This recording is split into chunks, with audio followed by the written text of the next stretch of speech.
Hello बच्चों, स्वागत है आपका एक बार फिर एपीएस साइंस कठूमर के ऑनलाइन क्लासेस में। मैं रॉबिन खंडेलवाल।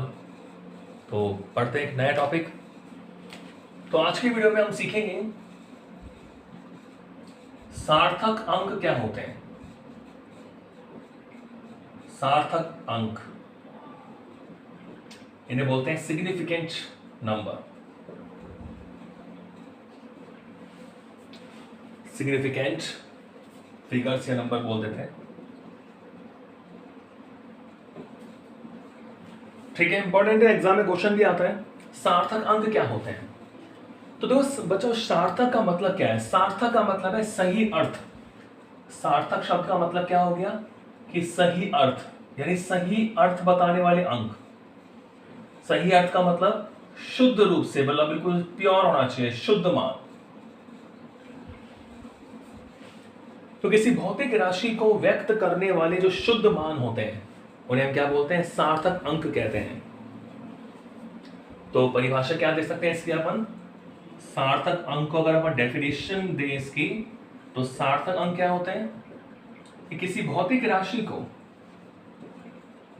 किसी भौतिक राशि को शुद्ध रूप में, किसी भौतिक राशि को शुद्ध रूप में, सार्थक रूप में, शुद्ध रूप में व्यक्त करने के लिए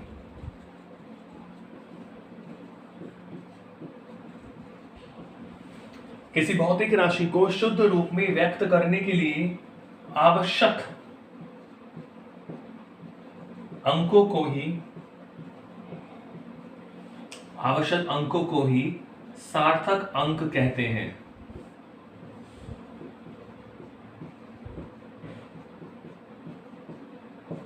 क्या कहते हैं? सार्थक अंक। तो ये तो बच्चों डेफिनेशन है सार्थक अंक क्या होता है। तो कोई भी भौतिक राशि है उसे हमें एक्यूरेट फॉर्म में लेके आना है, तो कितने अंकों की हमें आवश्यकता है? उन अंकों को क्या बोलते हैं? सार्थक अंक। तो आपको पूछेंगे कितने सार्थक अंक हैं, तो कुछ रूल्स हैं, कुछ नियम हैं, वो आप याद रखें। Rules to find out significant figures.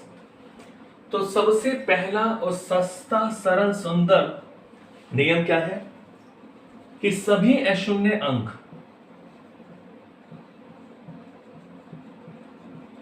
सभी अशून्य अंक क्या होते हैं? सार्थक अंक होते हैं।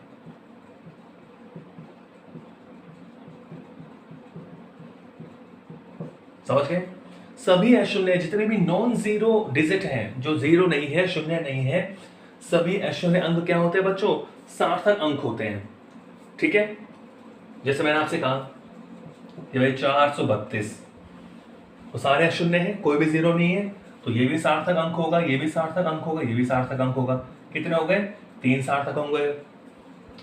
मैंने आपसे कहा 2.964, ये भी सार्थक, ये भी सार्थक, ये भी सार्थक, कितने हो गए? 4 सार्थक अंक हो गए। ठीक है, कैसी भी संख्या हो, मैंने आपसे कहा 0.22, तो 1 और 2 कितने सार्थक अंक हो गए? 2 सार्थक अंक हो गए। तो जितने भी अशून्य अंक है वो सारे के सारे क्या होते हैं? सार्थक अंक होते हैं। ठीक है, तो पहले नियम हम सीख चुके हैं कि सभी अशून्य अंक क्या होते हैं बच्चों? सार्थक अंक होते हैं। ठीक है, अब देखो सेकंड नियम पढ़े इसका। देखो, यदि संख्या 1 से छोटी हो, चलो मैं लिख देता हूं, यदि संख्या 1 से छोटी हो, मतलब दशमलव में आएगी। यदि संख्या 1 से छोटी हो तो ध्यान से समझना, संख्या कितनी है? 1 से छोटी हो तो दशमलव के दाईनी ओर, दशमलव के तो दाईं ओर, राइट साइड, तो दशमलव के दाईनी ओर एवं प्रथम अशून्य अंक, प्रथम अशून्य अंक के बाईं ओर,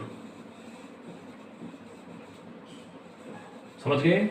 यदि संख्या 1 से छोटी है, यानी दशमलव वाली है, तो दशमलव के तो दाईं ओर और प्रथम अशून्य अंक के बाईं ओर आने वाले आने वाले सभी शून्य,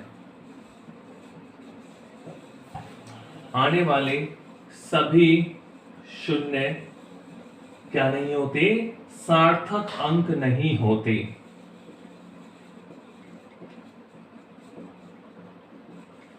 समझ गए? संख्या एक से छोटी है तो दशमलव के दाईं ओर और अशून्य अंक के बाईं ओर आने वाले सभी शून्य सार्थक अंक नहीं होते।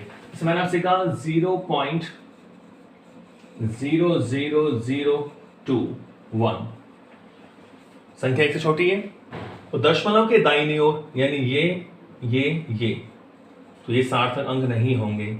ये रहा पहला शून्य अंक, तो इसके बाईं ओर दशमलव के तो दाईं ओर, इसके तो क्या हो गया दाईं ओर, वैसे क्या हो गया बाईं ओर। ये आने वाले सभी शून्य सार्थक नहीं होते, यानी इसमें केवल कितने सार्थक होंगे, 2 सार्थक अंक होंगे। ठीक है, मैंने आपसे कहा 0.040 तो लेनी हमने पढ़ा नहीं अभी, 4623 बताओ कितने सार्थक अंक है।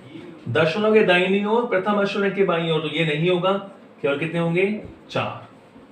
तो संख्या अगर एक से छोटी है तो दशमलव के दाईं ओर और प्रथम अशून्य अंक के बाईं ओर आने वाले सभी शून्य सार्थक अंक नहीं होते।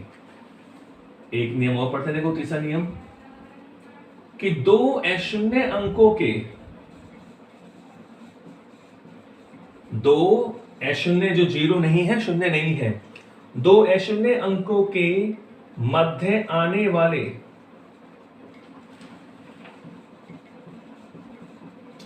सभी शून्य, 2 अशून्य अंकों के मध्य आने वाले सभी शून्य क्या होते हैं, सार्थक अंक होते हैं।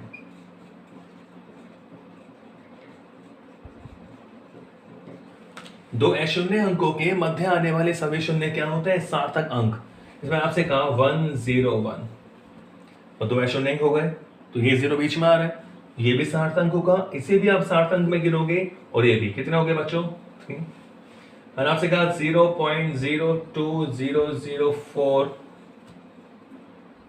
संख्या एक से छोटी है, दशमलव के दाहिनी ओर अशून्य अंक के बाईं ओर, तो इसको तो नहीं गिनेंगे, लेकिन 2 अशून्य अंकों के बीच में आने वाले 0 ये तो गिनेंगे, तो ये भी होगा ये भी होगा, तो इसमें कितने हो गए 4। तो 2 अशून्य अंकों के मध्य आने वाले सभी शून्य क्या होते हैं बच्चों, सार्थक अंक होते हैं, ये आप ध्यान रखें। ठीक है,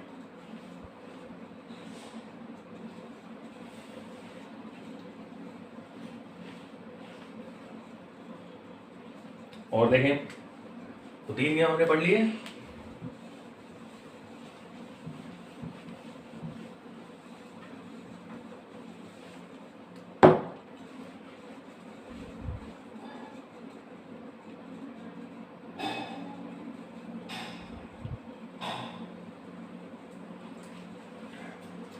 चौथा नियम देखो जो दशमलव रहित संख्या होती है,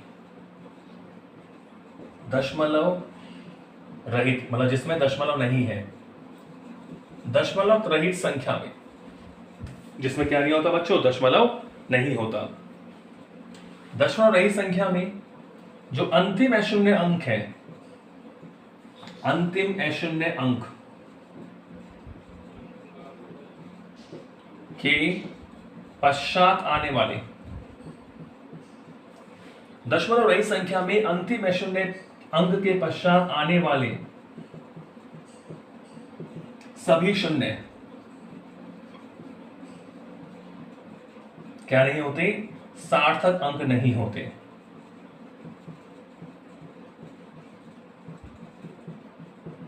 समझ गए, दशमलव नहीं है किसी संख्या में तो उसमें जो अंतिम अशून्य अंक होगा उसके बाद आने वाले 0 सार्थक नहीं होंगे। मैंने आपसे कहा भाई 2000 तो दशमलव नहीं है, एक अशून्य अंक है, तो ये जो 0 है वो सार्थक अंक नहीं होंगे, केवल यही होगा यानी एक सार्थक अंक। ठीक है, मैंने आपसे कहा 2056000 दशमलव नहीं है संख्या में, अंतिम अशून्य अंक ये रहा, तो अंतिम अशून्य अंक के बाद आने वाले 0 सार्थक नहीं होंगे, यानी ये तो होगा क्योंकि ये तो 2 अशून्य अंक के बीच में आ रहा है, तो यहां कितने सार्थक होंगे बच्चों, 4। समझ गए।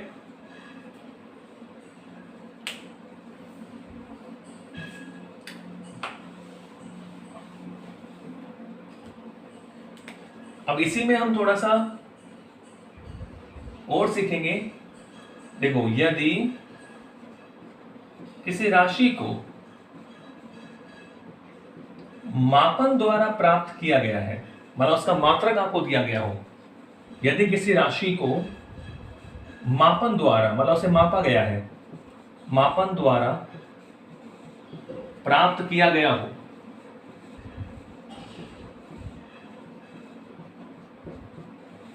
ठीक है, तो अंतिम अशून्य अंक के बाद में आने वाले सभी शून्य, यदि राशि को मापन द्वारा प्राप्त किया गया है तो अंतिम अशून्य अंक के बाद में आने वाले सभी शून्य भी अब क्या हो जाते हैं, सार्थक अंक हो जाते हैं। सभी शून्य सार्थक अंक होते हैं, ठीक है। जैसे मैंने आपसे कहा कि किसी व्यक्ति की चाल 20 मीटर प्रति सेकंड है, तो हमने इस चाल को नापा है, तो अब ये वाला जीरो भी काउंट होगा क्योंकि हमें मात्रक दिया हुआ है, इसको मापन द्वारा प्राप्त किया गया है, तो क्या हो गया बच्चों, 200। मैंने कहा किसी भारी वस्तु का भार मान लो 5000 किलोग्राम है, तो किलोग्राम आ गया, मात्रक आपको दिया हुआ है, तो ये सब काउंट होंगे, तो कितना होगा इसमें, 4, ठीक है। और देखें तो रूल नंबर 6 देखो बच्चों, कभी भी 10 की घातों को सार्थक अंकों में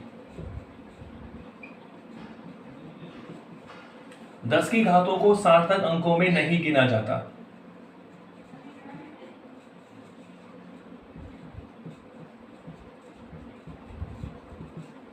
दस की घातों को सार्थक अंकों में नहीं गिना जाता। इसमें आपसे कहा 2.015 इंटू 10⁴ घात दे दी, तो इनको नहीं गिनेंगे, केवल ये गिनेंगे, तो कितने हो गए इसमें, 4 सार्थक अंक। मैंने कहा इलेक्ट्रॉन का आवेश 1.6 इंटू 10⁻90 कूलम, केवल इनको काउंट करेंगे, इसको नहीं करेंगे। इसमें कितने हो गए, 2, ठीक है। और एक लास्ट रूल पढ़ते हैं इसमें सार्थक अंकों में, रूल नंबर 7।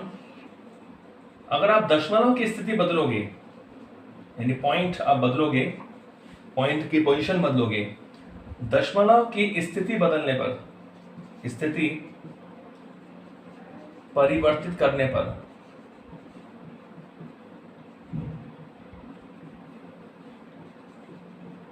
सार्थक अंकों की संख्या में कोई परिवर्तन नहीं होता। तो दशमलव की स्थिति में आप कोई बदलाव करोगे तो सार्थक अंकों की संख्या में कोई परिवर्तन नहीं होता। दशमलव की स्थिति परिवर्तित करने पर सार्थक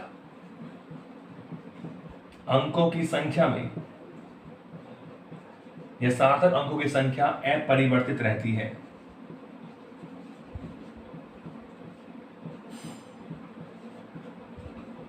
क्या रहती है भाई, अपरिवर्तित, समझ गए, ठीक है। इसमें मैंने आपसे कहा 28.4 में कितने सार्थक अंक है, आप हो गए सर 3। मैं कहा 2.84 में कितने, अब भी आप कहोगे क्या, 3। तो दशमलव की संख्या, दशमलव की स्थिति बदलोगे तो सार्थक अंकों की संख्या में कोई परिवर्तन नहीं होता। क्लियर।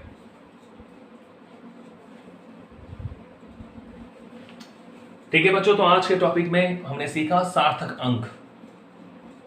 तो ध्यान रखें आप कि सभी अशून्य अंक क्या होते हैं, सार्थक अंक होते हैं। दो अशून्य अंकों के मध्य कोई जीरो आएगा तो वो भी सार्थक अंक होगा। संख्या में दशमलव नहीं है तो अंतिम अशून्य अंक के बाद आने वाले जीरो सार्थक अंक होंगे, नहीं होंगे सॉरी, अगर उन्हें मापन द्वारा प्राप्त किया गया है तो सार्थक अंक होंगे। संख्या 1 से छोटी है तो दशमलव के दाहिनी ओर और प्रथम अशून्य अंक के बाईं ओर आने वाले सभी शून्य सार्थक अंक नहीं होते। दशमलव की स्थिति बदलने पर सार्थक अंकों की संख्या में कोई परिवर्तन नहीं होता। तो एक क्वेश्चन जरूर मिलता है कॉम्पिटिटिव एग्जाम में, सार्थक अंक बताइए। तो ये छोटे छोटे नियम है वो आप ध्यान रखें। तो आज के लिए इतना ही, मिलते हैं नेक्स्ट वीडियो में नए टॉपिक के साथ और कुछ क्वेश्चन के साथ। Thank you.